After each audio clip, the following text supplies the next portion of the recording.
Good morning all of you. Today we are going to start the first chapter of 10th class science, which is chemical reaction and equation. So before going to start this first chapter, all of you must revise the whatever you have studied into the 9th class, like number of elements and you can say the types of elements and about the nature of elements you have studied into the 9th class. So 9th class में आप लोगों ने जितने भी elements पढ़े थे उसमें most probably 18 elements आपने पढ़े थे. Before going to do any reaction, like simply if you want to do Na plus Cl, then it will form the NaCl. Okay, so ये एक केमिकल कॉम्बिनेशन जो है वो टेक प्लेस होता है. But before knowing to this chemical combination, all of you must know the mean of NaCl and also the NaCl. तो ये Na क्या होता है, Cl क्या होता है, NaCl क्या होता है, ये सब आपको पता होना चाहिए. उसके बाद आप केमिकल रिएक्शन जो है वो पढ़ते हो, then it will be worthful. तो हम यहाँ पे बात करेंगे फर्स्ट ऑफ ऑल कि जितने भी एलिमेंट्स होते हैं तो वो पीरियोडिक टेबल के अंदर आज तक जो है वो अप्रोक्सीमेटली मोर देन 121 एलिमेंट्स जो है वो डिस्कवर हो चुके हैं.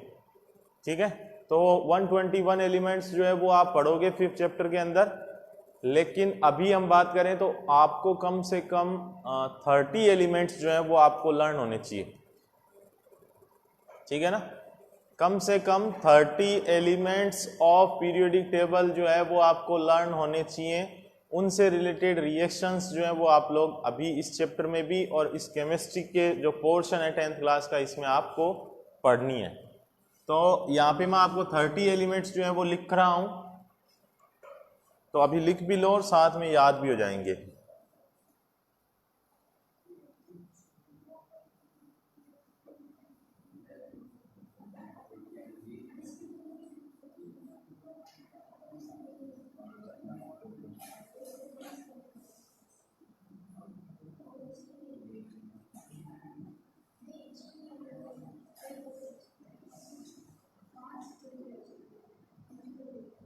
देखो इनके ओनली सिंबल मैं यहाँ पे लिख रहा हूं. ठीक है, लाइक आप भी सिंबल लिख लो and once you will write the symbol then you need to revise by yourself. जब आप लिखते हो उसके बाद में आपको रिवाइज करना है. तो hydrogen, helium, lithium, beryllium, boron, carbon, nitrogen, oxygen, fluorine, neon, sodium, magnesium, फिर एल्यूमिनियम के बाद में silicon, phosphorus, sulphur, chlorine, argon, potassium और कैल्शियम. ठीक है, ये है 20 तक के. इसके बाद में जो आते हैं वो आते हैं स्कैंडियम, टाइटेनियम, वेनेडियम, आगे क्रोमियम, मैग्नीज, पहले आयरन आएगा, आयरन, फिर निकल, कॉपर, जिंक. सही है, या एक मिस हो गया, कौन सा?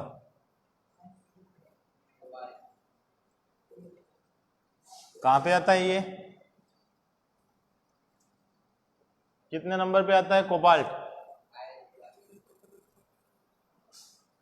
आयरन के बाद में कोबाल्ट, निकल, कैपिटल नहीं होता, ये कैपिटल होता ना तो इसमें कार्बन मोनोऑक्साइड हो जाती है. निकल, कॉपर, जिंक. ओके, इन ये जो कैपिटल और स्मॉल का जो कॉन्सेप्ट है मे बी 9th क्लास में आप लोग इसको पढ़ चुके हो. इसमें क्या होता है कि कोई भी डिजिट जो है वो फर्स्ट कैपिटल लिखा जाता है और स्मॉल सेकंड लिखा जाता है. और जैसे अपन इसका कंपैरिजन करते हैं कि अगर आप दोनों है तो रियल में ये क्या है, ये कैपिटल है और ये स्मॉल है. ठीक है ना, अगर इसका कंपैरिजन करें तो ये तो कोबाल्ट होता है और ये कार्बन मोनोऑक्साइड होती है. तो ये तो गैस होती है और ये मेटल होता है. ठीक है ना, तो ओनली स्मॉल और कैपिटल लिखने से भी फर्क पड़ता है. ठीक है ना, अब आपको क्या करना है, जिनको ये लर्न नहीं है, you must be learn these all symbol and also the name of these all elements. Once you will learn the elements, then you will be able to understand the chemical reaction or equation. Otherwise, you will not understand the mean of the particular symbol. यानी कि अगर कोई reaction जो है उसमें अपन ने Al use किया है, but you are not able to understand the mean of the Al, which is the element. तो ये एलिमेंट है कौन सा, ये आपको अगर नहीं पता होगा तो वो रिएक्शन नहीं समझ में आएगी. समझ गए? तो for knowing everything about the chemical reaction और elements, you must be learn this all 30 elements. अब मैं एक बार इनके नाम जो है वो रिवाइज कर रहा हूं, तो आप भी अभी साथ में ही लर्न कर लो. तो ये होता है hydrogen, helium, lithium, beryllium, boron, carbon, nitrogen, oxygen, fluorine, neon, sodium, magnesium, aluminium, silicon, phosphor, sulphur, chlorine, argon, potassium, calcium, scandium, titanium, vanadium, chromium, manganese, ferrous, cobalt, nickel, copper और जिंक. ठीक है? So these are the name of these all elements. अब अपन बात करते हैं कि इनकी वैलेंसी क्या होती है. आप लोगों ने 9th क्लास में पढ़ा है about the valency of the elements. Okay, so अगर अपन बात करें कि केमिकल कॉम्बिनेशन जो होता है उसके बाद में एक कंपाउंड बनता है, ठीक है ना. If you want to go to study about the chemical reaction, then there will be the compound. वहां पे एक क्या होगा, कंपाउंड होगा. लाइक आपके पास में सोडियम क्लोराइड होगा, ठीक है, या मान लो आपके पास में हाइड्रोक्लोरिक एसिड है. तो हाइड्रोक्लोरिक एसिड क्या है, कंपाउंड है किसका, हाइड्रोजन का और क्लोरीन का. ओके, तो हाइड्रोक्लोरिक एसिड जो है वो अगर सपोज करो किसी मेटल से रिएक्शन करता है, like hydrochloric acid will react with the sodium, then it will form the NaCl and hydrogen gas will be release. Okay, so what you have observe from that कि वहां पे एक combination होकर के पहले से कंपाउंड बना हुआ है. तो वो कंपाउंड बनता कैसे, ठीक है ना.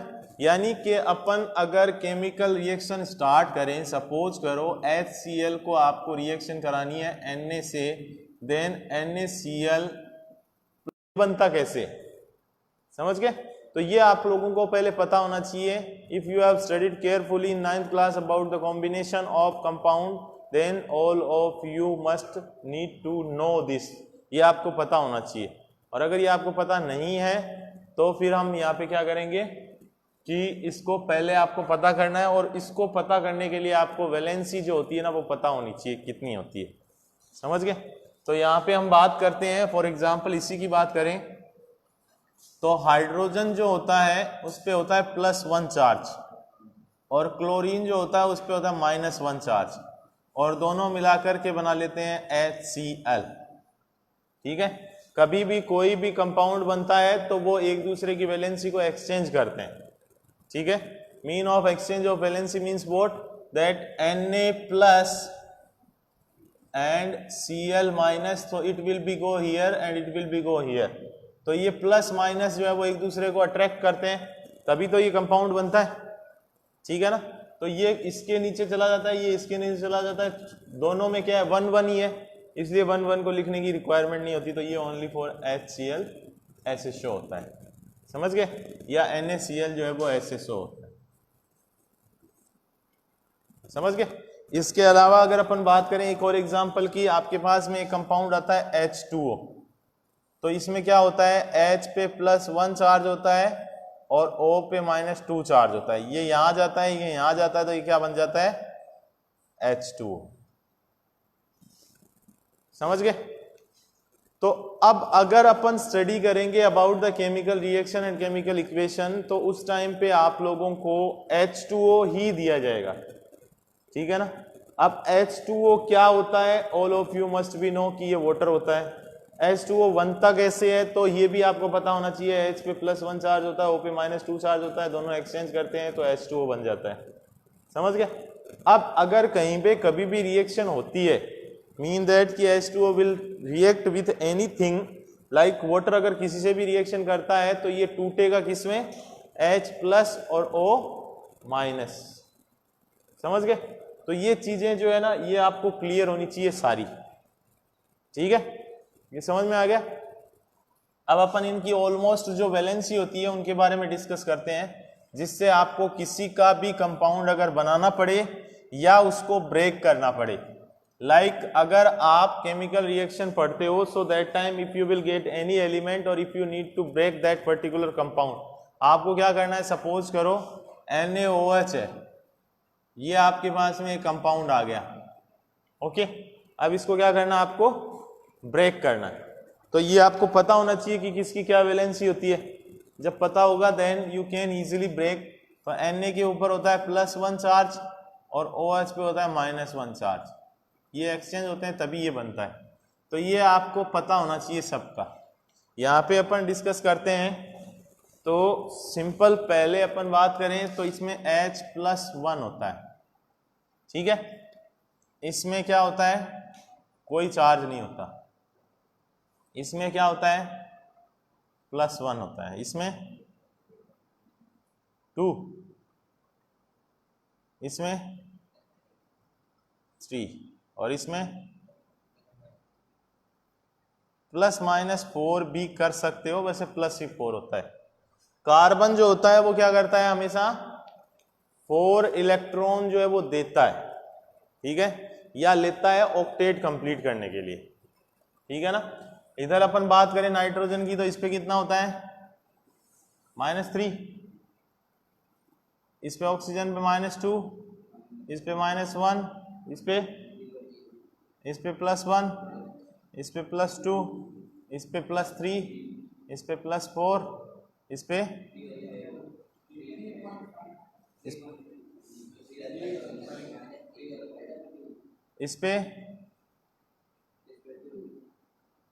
इस पे प्लस होता है माइनस होता है, सल्फर माइनस, इस पे आर्गन पे,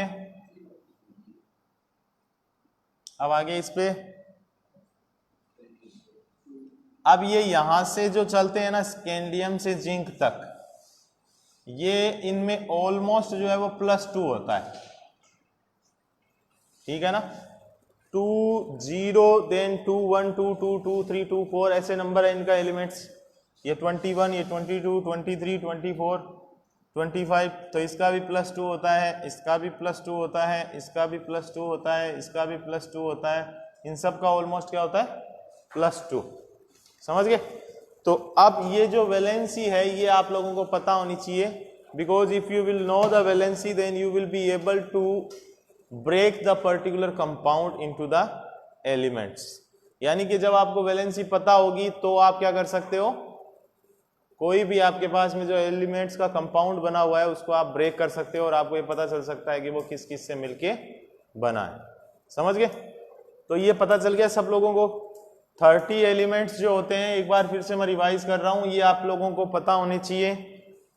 hydrogen, helium, lithium, beryllium, boron, carbon, nitrogen, oxygen, fluorine, neon, sodium, magnesium, aluminium, silicon, phosphorus, sulphur, chlorine, argon, potassium, calcium, scandium, titanium, vanadium, chromium, manganese, ferrous, cobalt, nickel, copper, zinc. तो ये आप लोगों को याद होना चाहिए सब लोगों को। And then after that the valency of these all elements also you must be know. अब अपन बात करेंगे केमिकल रिएक्शन एंड इक्वेशन की, ठीक है।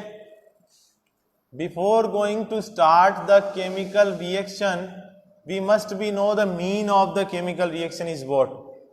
तो अगर आप केमिकल रिएक्शन का मीन समझना चाहते हैं, what do you mean by the chemical reaction, then we can understand by the help of some examples. Like यहां पे अपन बात करें,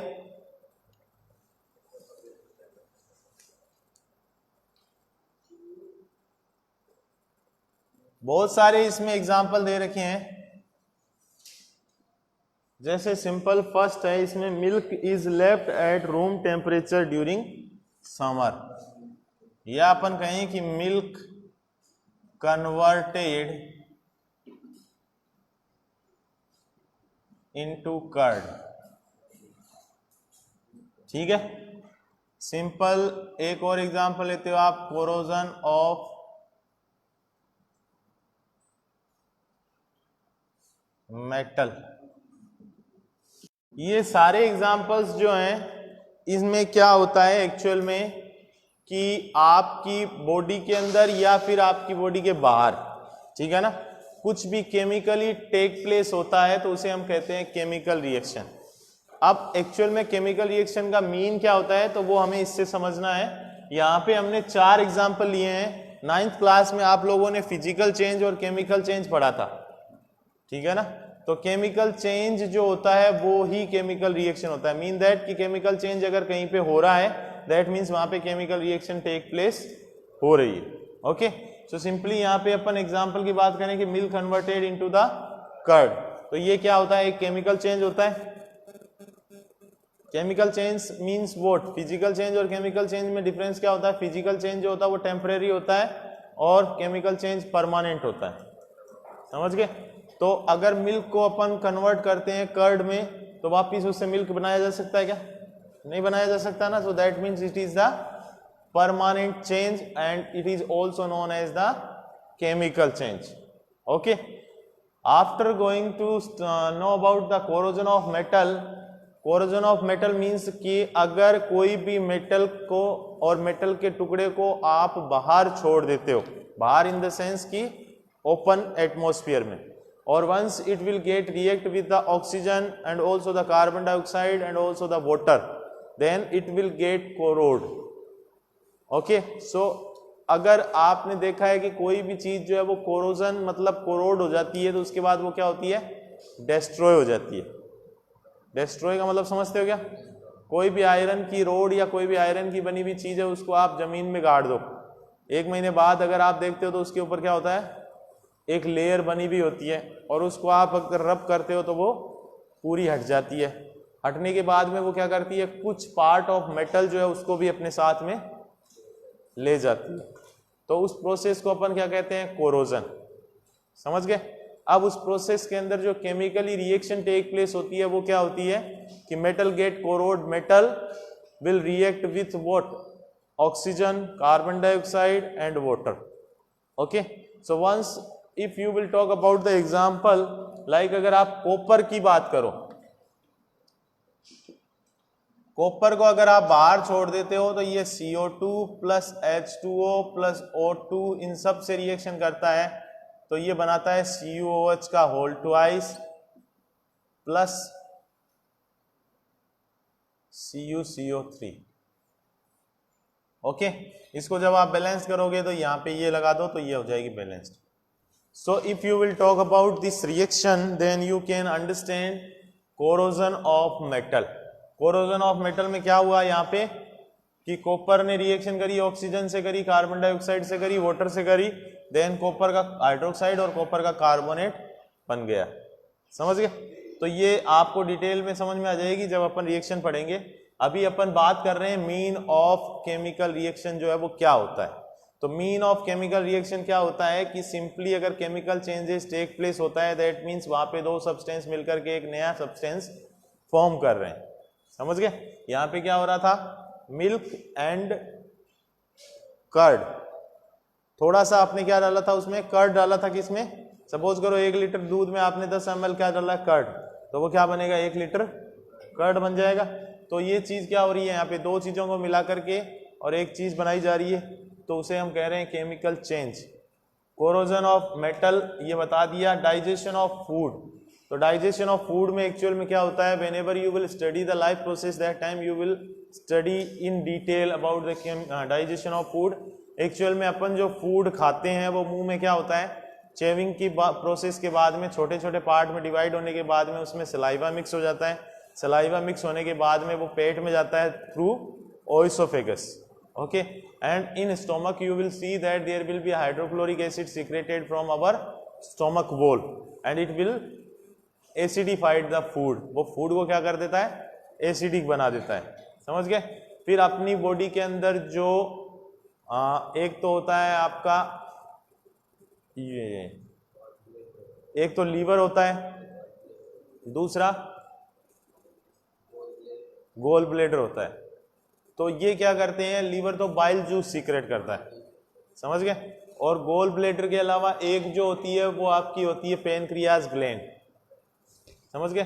तो पेनक्रियाज ग्लैंड और लीवर और ये जो गोल ब्लेडर होते हैं ये सब क्या करते हैं, एंजाइम सीक्रेट करते हैं, बाइल जूस सीक्रेट करते हैं, और वो जो फूड के अंदर प्रोटीन होता है, एक तो उसको डाइजेस्ट करते हैं और दूसरा जो एसिडिक हो जाता है फूड उसको क्या कर देते हैं, न्यूट्रलाइज कर देते हैं। समझ गए? तो उस पूरी प्रोसेस के अंदर जो भी रिएक्शन टेक प्लेस होती है वो यहाँ पे डाइजेशन ऑफ फूड की बात कर रहे हैं अपन। तो डाइजेशन ऑफ फूड जो है उसके अंदर केमिकल रिएक्शन जो है वो टेक प्लेस होती है। समझ गए? क्यों? क्योंकि वहां पे क्या हो रहा है कि जब एसिड मिक्स हो रहा है फूड के साथ में, वो फूड क्या बन रहा है, एसिडिक। फिर उसके अंदर जो एंजाइम है वो उसके साथ में रिएक्शन करके उसको क्या कर रहे हैं, न्यूट्रलाइज। समझ गए? तो वो रिएक्शन वहां पे टेक प्लेस हो रही है, वो क्या हो गई, केमिकल रिएक्शन। समझ गए? उसके बाद में है रेस्पिरेशन प्रोसेस। रेस्पिरेशन प्रोसेस का मतलब क्या होता है कि आप लोग क्या करते हो, ब्रेथिंग करते हो। ठीक है ना? हम सब लोग क्या कर रहे हैं, ब्रेथिंग करते हैं। ब्रेथिंग में क्या होता है, अपन कार्बन डाइऑक्साइड लेते हैं और ऑक्सीजन छोड़ते हैं। ऐसा होता है क्या? अपन ऑक्सीजन लेते हैं और कार्बन डाइऑक्साइड छोड़ते हैं। समझ गए? तो अपनी बॉडी के अंदर जो ब्लड के अंदर एक्सचेंज ऑफ एयर होता है, जो आपने ऑक्सीजन ली है वो अपनी ब्लड में जाती है और वहां से ब्लड के अंदर से पूरी बॉडी के अंदर जो ब्लड है उसमें से कार्बन डाइऑक्साइड जो उसको बाहर निकाला जाता है। ये पूरी प्रोसेस जो वो क्या कहलाती है, रेस्पिरेशन प्रोसेस। ठीक है? इसके अलावा एक और केमिकल रिएक्शन का एग्जांपल अपन कंसीडर करें तो सिंपली फोटोसिंथेसिस की प्रोसेस होती है। ठीक है ना? आप लोगों ने सबने ऑलमोस्ट पढ़ा भी होगा।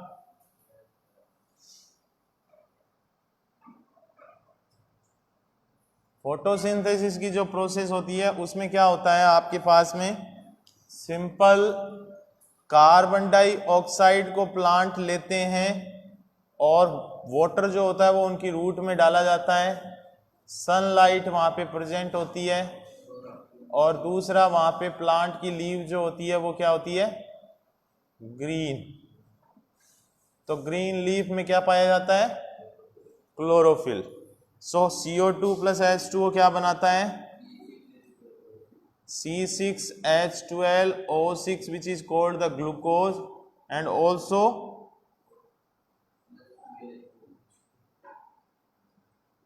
अब यहाँ पे एनर्जी जो होती है वो तो प्लांट की जो वेजिटेबल्स या फ्रूट्स जो होते हैं उसकी फॉर्म में स्टोर रह जाती है और यहाँ पे ऑक्सीजन जो ये प्लांट रिलीज करते हैं वो अपन क्या करते हैं, इनहेल कर लेते हैं। और ग्लूकोज जो है वो भी प्लांट के जो प्रोडक्ट्स होते हैं, यानी प्लांट के प्रोडक्ट मीन प्लांट क्या करता है, कुछ ना कुछ या तो फ्लावर बनाता है या फिर प्लांट क्या करता है, कुछ ना कुछ वेजिटेबल देता है या फिर कुछ ना कुछ फ्रूट देता है। तो उन सब में क्या पाया जाता है, ग्लूकोज। समझ गए? तो ये पूरी प्रोसेस जो है इसमें क्या हो गया आपके पास में कि एक आपने कार्बन डाइऑक्साइड ली थी, एक H2O लिया था, देन उससे क्या बन गया, C6H12O6 plus O2 plus energy. अब यहाँ पे ये H2O और CO2 क्या होता है, ये अगर किसी को नहीं आता है तो all of you must need to learn, ये सीखना जरूरी है। ठीक है ना, कि ये कैसे बनता है, क्योंकि अगर आप याद करोगे तो एक रिएक्शन कर सकते हो, 2 कर सकते हो, 5 कर सकते हो, 10 कर सकते हो, सारी तो नहीं कर सकते ना। तो याद नहीं करके और आपको इसको सीखना है। ठीक है ना, कि ये कैसे बनता है। तो CO2 क्या बनता है, C प्लस O2 से। C प्लस O2 से CO2 कैसे बना, पता है किसी को? आप अपने पास में क्या होता है, आप लोगों को पता है कि C जो होता है वो कार्बन होता है और O क्या होता है, इस पे क्या होता है, -2 चार्ज होता है और इस पे क्या होता है, +4 होता है। तो इधर वाला 2 इधर आ गया, इधर वाला 4 इधर चला गया, 2 में से 4 में से 2 चला गया तो कितना बचा, 2 बचा, तो ये CO2 बन गया। और H2O मैंने बताया था पहले कैसे बनता है, H पे क्या होता है, +1 चार्ज और O पे, तो ये इधर वाला आ जाएगा इधर और इधर वाला आ जाएगा इधर, तो क्या बनेगा, H2O। समझ गए? तो इस तरीके से जो है वो CO2 और H2O मिलकर के क्या बना लेते हैं, C6H12O6। तो ये मीन ऑफ केमिकल रिएक्शन समझ में आ गया सबको। एक्चुअल में केमिकल रिएक्शन का मीन क्या होता है, या फिर केमिकल रिएक्शन होती है तब रियल में होता क्या है, या फिर केमिकल कंपाउंड जो है वो क्या होते हैं, या केमिकल कंपाउंड फॉर्म कैसे होते हैं, या फिर एलिमेंट्स क्या होते हैं, या एलिमेंट्स की जो वैलेंसी होती है वो क्या होती है, ये सब चीजें जो है वो मैंने आप लोगों को बता दी है। ठीक है, अब अपन एक और एक्टिविटी है उसके थ्रू, दो एक्टिविटी है वो अभी डिस्कस करेंगे। पहली एक एक्टिविटी है, इसमें क्या है एक्चुअल में, मैग्नीशियम रिबन जो होता है उसको बर्न किया जाता है।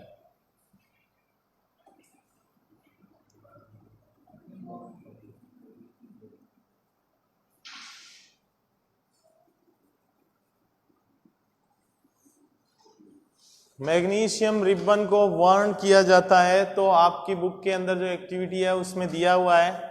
अब इसमें जो क्वेश्चन अराइज होते हैं, सिंपल मैग्नीशियम रिबन को बर्न करना मतलब आपने उसको क्या किया, एक फ्लेम के पास में ले गए और वो बर्न हो जाएगा। ठीक है, बट अगर आप उसको क्लीन करते हो पहले बिफोर बर्निंग और उसके बाद उसको बर्न करते हो तो उसमें, और विदाउट क्लीन करके बर्न करते हो तो उसमें दोनों में एक डिफरेंस होता है, वो आप लोगों को नोट डाउन करना होता है। ठीक है, if you will do this practical then you will be able to see that कि आपने उसको स्पेचुला से पकड़ते हैं अपन, उसको पकड़ के उसको जलती भी बर्नर के ऊपर ले जाते हैं तो वो मैग्नीशियम रिबन जो है वो जल जाता है या बर्न हो जाता है। लेकिन जब वो बर्न होता है तो उस कंडीशन में वहाँ पे जो फ्लेम निकलती है वो कैसी निकलती है, एंड अगर आपने उसको क्लीन नहीं किया है और बिना क्लीन किए हुए उसको बर्न किया है तब वो निकलेगी, तो वो कैसे निकलेगी, समझ गए। तो यहाँ पे क्या हो गया, दो चीजें हो गई कि बर्निंग की जो प्रोसेस होती है ना, उस प्रोसेस की अगर अपन बात करें तो एक प्रोसेस जो है वो एक अलग चीज है और प्रोसेस के अंदर जो केमिकल रिएक्शन है वो अलग चीज है।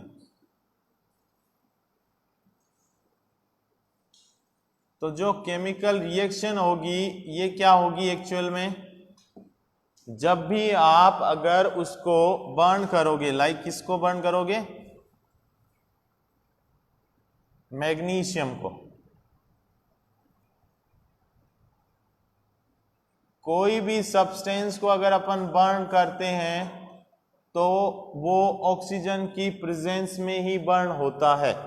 All of you must know this thing once. अगर इसको भी आपने 8th क्लास में या पहले स्टडी किया है कि कभी भी किसी भी चीज को आपको बर्न करना है, लाइक आपने क्या किया, एक कैंडल को जला दिया, ओके, अब वो जली हुई है, उसके ऊपर आपने एक कांच का ग्लास जो होता है उसको ऐसे उल्टा रख दिया, तो after few second it will, ठीक है, तो वो क्या हो जाएगी, कुछ सेकेंड के बाद में जलना बंद हो जाएगी या बुझ जाएगी, जो भी मान लो। तो वहां पे क्या होगा कि ऑक्सीजन की सप्लाई जो है वो कट हो जाती है due to whenever you will put a pot on it, या जो भी मान लो आपने फ्लास्क रख दिया या ग्लास रख दिया उसके ऊपर, जैसे रखा, रखते ही वहां पे क्या हो गई, ऑक्सीजन की सप्लाई कट हो गई। ओके, तो ऑक्सीजन की सप्लाई कट होने का मतलब क्या हो गया कि अगर कोई भी सब्सटेंस बर्न होता है तो वहां पे ऑक्सीजन की सप्लाई जो है वो मस्ट होती है। अब बात ये आती है, किसी के दिमाग में क्वेश्चन आता है कि ऑक्सीजन जलती है क्या, तो ऑक्सीजन कभी भी बर्न नहीं होती है, ठीक है ना, ऑक्सीजन कभी भी बर्न नहीं होती है, ऑक्सीजन बर्न करवाती है, ठीक है ना, यानी कि विदाउट ऑक्सीजन कोई भी सब्सटेंस जो है वो बर्न नहीं हो सकता, कंबस्शन जो है वो टेक प्लेस नहीं हो सकता विदाउट ऑक्सीजन। आज ही करेगा क्या सारे काम, विदाउट ऑक्सीजन जो है वो सारे सब्सटेंसेस जो है उनको अगर आप बर्न करते हो तो वो बर्न नहीं होंगे, समझ गए। तो यहां से एक कंक्लूजन निकल के आता है कि ऑक्सीजन जो है वो क्या करती है, बर्न करने में हेल्प करती है, ठीक है ना, ऑक्सीजन क्या करती है, बर्न करने में हेल्प करती है। तो यहाँ पे अपन जो कंसीडर कर रहे हैं प्रोसेस या एक्टिविटी या एग्जांपल की बात कर रहे हैं, तो burning of magnesium ribbon, burning of magnesium ribbon mean that whenever you will, इसको आप जलती हुई कैंडल के ऊपर या जो भी फ्लेम है उसके ऊपर ले जाओगे मैग्नीशियम रिबन को, तो वो क्या होगा, जल जाएगा, जलेगा, तब वो क्या कर रहा है, रिएक्शन कर रहा है किसके साथ में, ऑक्सीजन के साथ में। तो मैग्नीशियम ने रिएक्शन करी ऑक्सीजन के साथ में, तो क्या प्रोड्यूस होगा, मैग्नीशियम ऑक्साइड, प्लस क्या बचता है, एश, एश यानी राख, समझ गए। अब इसको अपन सिंबॉलिक फॉर्म में लिखते हैं, तो ये क्या होता है, मैग्नीशियम Mg, और ये क्या होता है O2, तो क्या बनता है MgO प्लस मान लो एस बन गई, एनर्जी बन गई। क्यों? क्योंकि जब जलता है तो गर्म हीट भी तो निकलती है ना, तो वो हीट क्या हो गई यहाँ पे एनर्जी की फॉर्म में चली गई, और राख जो है वो लास्ट में बच जाएगी वेस्टेज प्रोडक्ट के रूप में। ओके, तो यहाँ पे ये Mg प्लस O2 से MgO कैसे बना, तो ये आप लोग पहले से पढ़ चुके हो। अभी भी मैंने बताया है कि Mg मीन्स होता है मैग्नीशियम, इस पे होता है +2 चार्ज, O2 होता है ऑक्सीजन, इस पे भी होता है 2 चार्ज। देन यहाँ पे O2 इसके वाला और इसके वाला जो है वो दोनों कैंसिल आउट हो गए, तो बना क्या? MgO। तो किसी के माइंड में अगर ये क्वेश्चन आता है कि सर यहाँ पे Mg प्लस O2 बना तो MgO कैसे बना, ये Mg2O क्यों नहीं बना? ठीक है ना, नॉर्मली अपने दिमाग में ये रहता है ना, क्या यहाँ पे Mg था, यहाँ पे O2 था, तो ये MgO या MgO2 क्यों नहीं बना? तो ये MgO ही बनता है। और ये कंजर्वेशन लॉ ऑफ मास और कांस्टेंट प्रोपोर्शन लॉ आप लोगों ने पढ़ा था 9th क्लास में। ठीक है ना, अगर अब किसी के दिमाग में ये क्वेश्चन आता है कि सर ये MgO ही क्यों बना, ठीक है ना, तो MgO ही इसलिए बना क्योंकि इसकी वैलेंसी +2 है और इसकी -2 है, तो यहाँ से MgO ही बनेगा। इसके अलावा जो वो रूल है कि अगर अपन बात करें यहाँ पे नेक्स्ट टॉपिक जो आता है आपका वो आएगा केमिकल इक्वेशन को बैलेंस्ड करना। ठीक है ना, तो अगर किसी के दिमाग में ये आता है कि why we need to require to balance the chemical equation, chemical equation को बैलेंस करने की जरूरत क्यों पड़ती है? ठीक है ना, if you are going to study the science subject that means you need to get clear about everything. क्यों हुआ, कब हुआ, कैसे हुआ, कहाँ जरूरत पड़ी, कैसे किसने किया, ये सब पता होना चाहिए। तो केमिकल रिएक्शन जो है वो तो हो गई यहाँ पे। अब केमिकल रिएक्शन में क्या बना, केमिकल इक्वेशन बन गई। केमिकल इक्वेशन में क्या है, केमिकल इक्वेशन को बैलेंस करना। तो बैलेंस करने की जरूरत क्यों पड़ती है? बैलेंस करने की जरूरत इसलिए पड़ती है कि आप लोगों ने जो कांस्टेंट प्रोपोर्शन लॉ पढ़ा था और कंजर्वेशन लॉ ऑफ मास पढ़ा था, उन दोनों का मतलब क्या होता है कि जिस रेशियो में या जिस मास में आपने ये यूज किए हैं रिएक्टेंट, ठीक है ना, जिस प्रोपोर्शन में या जिस रेशियो में आपने ये यूज किए हैं इधर रिएक्टेंट्स, उधर प्रोडक्शन के अंदर भी ये उसी रेशियो के अंदर होने चाहिए। समझ गए? तो इधर अगर आप बात करोगे Mg प्लस O2 देन ये क्या बनेगा, MgO, और इधर ये लेस प्रोडक्ट्स जो है वो कुछ भी बचते हैं वो बच जाएंगे। ठीक है, एक और एग्जांपल है इसमें जिसमें है आपका एक्टिविटी सेकंड जो है, उसमें आपका है हाइड्रोक्लोरिक एसिड जो है वो रिएक्शन करता है या उसके अंदर अपन कुछ भी डालते हैं तो वहां पे क्या क्या होता है। तो आप लोगों को ये चीज क्लियर होनी चाहिए या पता होनी चाहिए कि जब भी आप हाइड्रोक्लोरिक एसिड जो होता है उसके अंदर अगर आप कुछ भी डालते हो,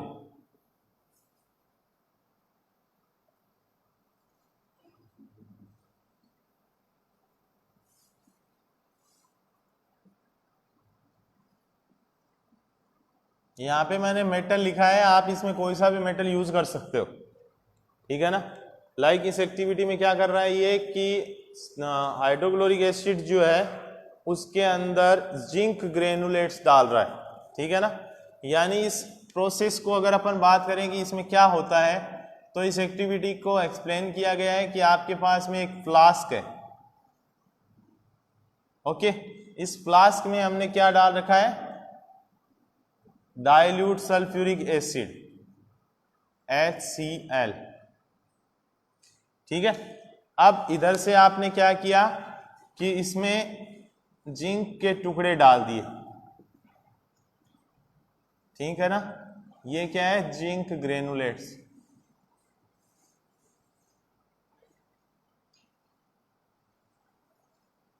ओके, अब आपने इसमें जिंक ग्रेनुलेट्स डाल दिए और ऊपर से इसको क्या कर दिया, बंद।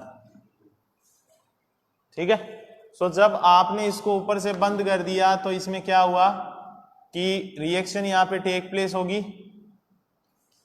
किसके किसके बीच में, जिंक के और एसिड के बीच में। तो यहां पे जो रिएक्शन होगी वो क्या होगी, ये जिंक है प्लस एसिड है आपका हाइड्रोक्लोरिक एसिड, जिसको अपन ब्रैकेट में लिख दिया अपन ने HCl। तो यहां पे क्या बनेगा, जिंक क्लोराइड, ये क्या होता है, सोल्ट प्लस हाइड्रोजन गैस।